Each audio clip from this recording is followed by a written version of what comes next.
Friends, ఈరోజైతే మనం కొన్ని జీకే బిట్స్ అయితే చూసే ప్రయత్నం చేద్దాం. ఇవి అన్ని పోటీ పరీక్షలకు అయితే ఉపయోగపడుతుంది అనమాట. సో అందులో మొదటిగా ఫస్ట్ది, విజయ్ ఘాట్ అని ఎవరి సమాధికి పేరు అనగా లాల్ బహదూర్ శాస్త్రి అని గుర్తుపెట్టుకోవాలి. విజయ్ ఘాట్ అని ఎవరి సమాధికి పేరు? లాల్ బహదూర్ శాస్త్రి. ఓకేనా. శబ్దాలను అధ్యయనం చేయు శాస్త్రాన్ని ఏమంటారు? శబ్దాలను అధ్యయనం చేయు శాస్త్రాన్ని ఏమంటారంటే అకాస్టిక్స్ అంటారు. శబ్దాలను అధ్యయనం చేయు శాస్త్రం ఏంటది? అకాస్టిక్స్. నెక్స్ట్ వన్, ఏ యుగంలో మానవుడు స్థిర నివాసాన్ని ఏర్పరచుకొని జీవించడం ప్రారంభించాడు? ఏ యుగంలో అంటే అది నవీన శిలాయుగము. అది ఏ యుగము? నవీన శిలాయుగము. మళ్ళీ ఒకసారి చూద్దాం. ఏ యుగంలో మానవుడు స్థిర నివాసాన్ని ఏర్పరచుకొని జీవించడం ప్రారంభించాడు అనగా నవీన శిలాయుగము. ఓకే. నెక్స్ట్, కోడిగుడ్డు తెల్ల సొనలో ఉండే ప్రోటీన్ ఏమిటి? మనం ఇప్పుడు తింటుంటాం కదా కోడిగుడ్డు తెల్ల సొనలో ఉండే ప్రోటీన్ పేరు ఆల్బుమిన్. గుర్తుపెట్టుకోండి. మనం ఎక్కువ రోజు మనం తినే కోడిగుడ్లో దాని తెల్ల సొనలో ఉండే ప్రోటీన్ పేరు ఏం పేరు అని అంటే ఆల్బుమిన్. గుర్తుపెట్టుకోండి. కోడిగుడ్డు తెల్ల సొనలో ఉండే ప్రోటీన్ పేరు ఏంటిదయ్యా? ఆల్బుమిన్. ఓకేనా. నెక్స్ట్, జాతీయ వారసత్వ జంతువు ఏది అని అంటారు. జాతీయ వారసత్వానికి సంబంధించిన జంతువు ఏది అంటే ఏనుగు. ఓకేనా. జాతీయ వారసత్వ జంతువు ఏది అని అంటే ఏనుగు. ఓకేనా. నెక్స్ట్, అక్బర్ ఆస్థానంలో ప్రసిద్ధ గాయకుడు ఎవరు అని అంటారు. అక్బర్ ఆస్థానంలో ప్రసిద్ధ గాయకుడు తాన్సేన్. ఈ తాన్సేన్ పేరు మనం చాలాసార్లు విని ఉంటాం. తాన్సేన్ ఎవరి దగ్గర ఉండేవాడు, ఎవరి ఆస్థానంలో ఉండేవాడు అంటే అక్బర్ దగ్గర ఉండేవాడు అనమాట. ఈ తాన్సేన్ అనే వ్యక్తి ప్రసిద్ధ గాయకుడు. ఓకేనా. అక్బర్ ఆస్థానంలో ప్రసిద్ధ గాయకుడు ఎవరు అంటే తాన్సేన్. ఈ తాన్సేన్. ఓకే. నెక్స్ట్, ట్రకోమా అనే వ్యాధి ఏ అవయవానికి వస్తుంది అంటే కన్ను. ట్రకోమా అనే వ్యాధి ఏ అవయవానికి వస్తుంది అంటే కన్ను. ఈ ట్రకోమా తెలుసు కదా. ఈ ట్రకోమా అనే వ్యాధి అనేది ఏ అవయవానికి వస్తుంది అంటే కన్ను, అంటే మన ఐస్కి వస్తుంది అనమాట ట్రకోమా అనే వ్యాధి. ఓకేనా. ఏ విటమిన్ సంబంధించి ట్రకోమా అనే వ్యాధి ఏ అవయవానికి వస్తుంది అంటే కన్ను. ఓకే. నెక్స్ట్, సోడియం లోహాన్ని దేనిలో నిల్వ చేశారు? Sodium kerosene. సోడియం తెలుసు కదా. సోడియం అనేటువంటి ఒక లోహాన్ని దేనిలో నిల్వ చేశారంటే కిరోసిన్లో నిల్వ చేయడం జరుగుతుంది. ఓకేనా. నెక్స్ట్ వన్ వచ్చేసి, భారతీయ సంగీతానికి ఆధారమైన వేదం ఏది? ఇది చాలా ఇంపార్టెంట్ క్వశ్చన్. ఇది చాలా ఎగ్జామ్లో కూడా అడిగినటువంటి క్వశ్చన్. భారతీయ సంగీతం అనగానే మనకు సామవేదం గుర్తు రావాలి. ఓకేనా. భారతీయ సంగీతం అనగానే మనకు గుర్తు రావాల్సిన వేదం సామవేదము. అంటే భారతీయ సంగీతానికి ఆధారమైనటువంటి వేదం ఏదంటే సామవేదం అని గుర్తుపెట్టుకోవాలి. భారతీయ సంగీతానికి ఆధారమైన వేదం ఏందయ్యా? సామవేదము. ఓకే. నెక్స్ట్ వన్, రసాయనాల రాజు అని ఏ రసాయనాన్ని అంటారు?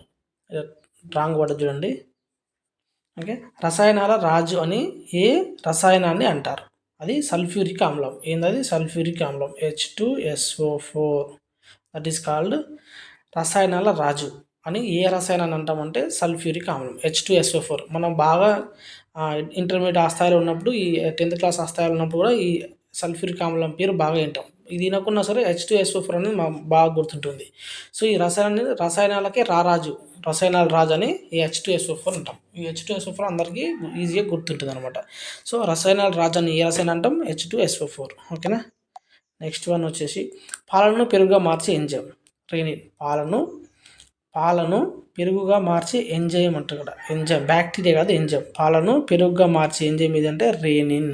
ఓకేనా. పాలను పెరుగుగా మార్చే ఎంజైమ్ పేరు రెనిన్ అనమాట. రెనిన్. ఓకేనా. నెక్స్ట్ వన్, జయ సంహిత అనే పేరు ఏ మహాగ్రంథానికి ఉంది? జయ సంహిత అనే పేరు ఏ మహాగ్రంథానికి ఉంది అని అంటే మహాభారతానికి ఉందంట. ఇది జయ సంహిత అనేటువంటి పేరు.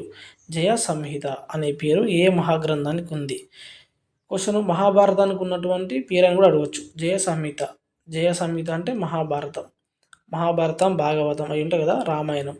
మహాభారతం బాగా గుర్తుపెట్టుకో, మనం కన్ఫ్యూజ్ అవుతాం ఈ మూడిట్లో. మహాభారతం రామాయణం ఈ కన్ఫ్యూజ్ అవుతాం కాబట్టి జయ సంహిత అనే పేరు రాగానే మనం మహాభారతం అని పెట్టారనమాట. సో జయ సంహిత అనే పేరు ఏ మహాగ్రంథానికి ఉందంటే మహాభారతానికి ఉంది అనమాట. ఓకేనా. నెక్స్ట్ వన్, భారతీయ రిజర్వ్ బ్యాంకును ఏర్పాటు చేసిన సంవత్సరం ఎప్పుడు అంటే 1935. ఓకేనా. భారతీయ రిజర్వ్ బ్యాంకును ఎప్పుడు ఏర్పాటు చేశారు? దీన్ని గుర్తుపెట్టడం కోసం ఏంటంటే మనం భారత ప్రభుత్వ చట్టం ఉంది కదా, భారత ప్రభుత్వ చట్టం అయినా మనకు అందరికీ ఏం గుర్తొస్తుంది? 1935 గుర్తొస్తుంది. ఓకేనా? ఇక రిజర్వ్ బ్యాంకును ఎప్పుడు ఏర్పాటు చేశారని మనకు భారత ప్రభుత్వ చట్టం గుర్తు రావాలి. ఎప్పుడంటే అది 1935 అని. ఓకేనా? నెక్స్ట్ వన్, సంవత్సరంలో పగలు రాత్రి సమానంగా ఉండే రోజు ఇది.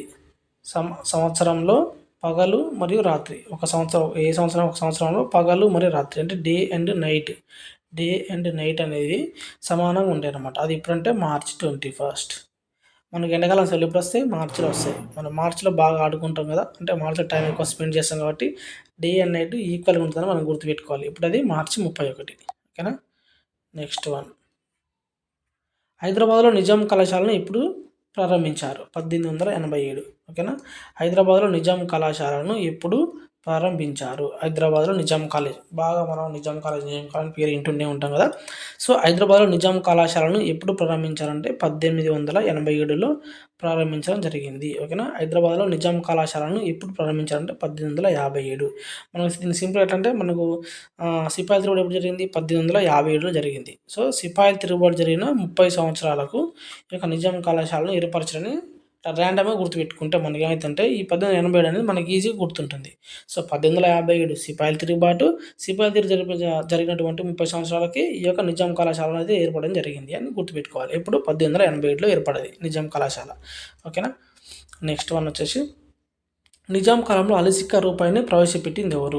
సో నిజాం కాలంలో ఇది కూడా బాగా రిపీటెడ్ క్వశ్చన్. అలిసిక్క నాణ్యాన్ని ప్రవేశపెట్టిన ఎవరు అంటే సలార్జంగ్. ఓకేనా? నిజాం కాలంలో అలిసిక్క నాణ్యాన్ని అంటే నాణసిక్క రూపాయిని ప్రవేశపెట్టినటువంటి వారు సలార్జంగ్ అనమాట. సో ఈ అలిసిక్క రాయలను రద్దు చేసినటువంటి వ్యక్తి ఎవరంటే జనరల్ జేఎన్ చౌదరి రద్దు చేశాడు. అలిసిక్క నాణ్యాన్ని రద్దు చేశాడు జేఎన్ చౌదరి. ఈ యొక్క అలిసిక్క అనే రూపాయిని అయితే ఆయన రద్దు చేశాడు. కానీ అలిసిక్క నాణ్యం ప్రవేశపెట్టింది ఎవరు అంటే మనకు సలార్జంగ్ అని గుర్తుపెట్టుకోవాలి. ఓకేనా?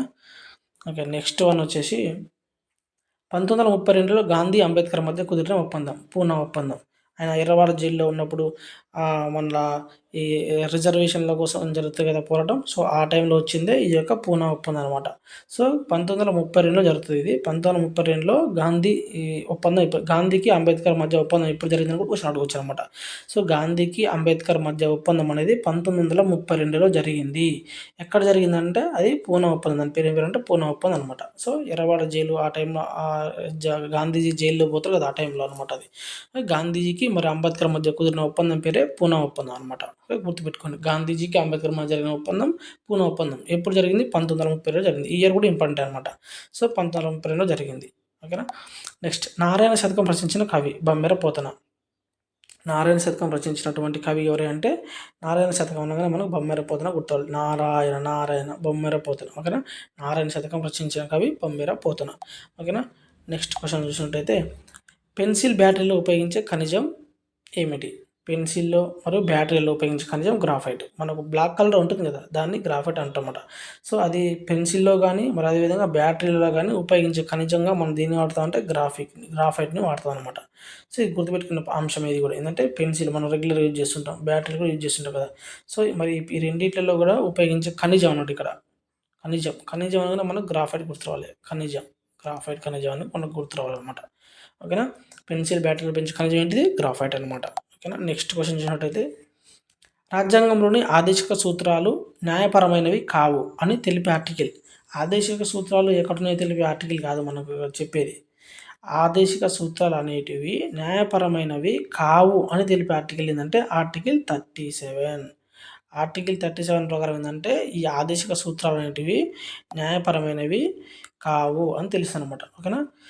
సో ఇదండి ఈరోజు టాప్ 20 జీకే బిట్స్. సో మరిన్ని జీకే బిట్స్తో మళ్ళీ కలుద్దాం. మన ఛానల్ సబ్స్క్రైబ్ చేసుకోకపోతే ఇప్పుడే సబ్స్క్రైబ్ చేసుకోండి. ఇదే విధంగా మంచి కంటెంట్ను ఫ్రీగా పొందండి. Thank you for watching. జై హింద్.